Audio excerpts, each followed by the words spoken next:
Open the glove box. Unhook the dampener arm. Push in on the sides of the glove box to release the stops and lower the glove box. Unclip and remove the filter housing door. Remove the filter tray. Remove the filter from the tray. Install your new filter into the tray. Our filters will use what is called an airflow indicating arrow, which should be pointed down. Once installed, insert the tray into the housing and clip the housing panel back on.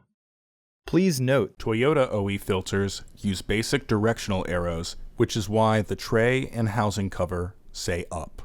Reinstall the glove box by relatching the hinges. Some carefully applied pressure on the base sides will have it click into place. Partially close the glove box to re-engage the stops. Reinstall the dampener arm. Close the glove box.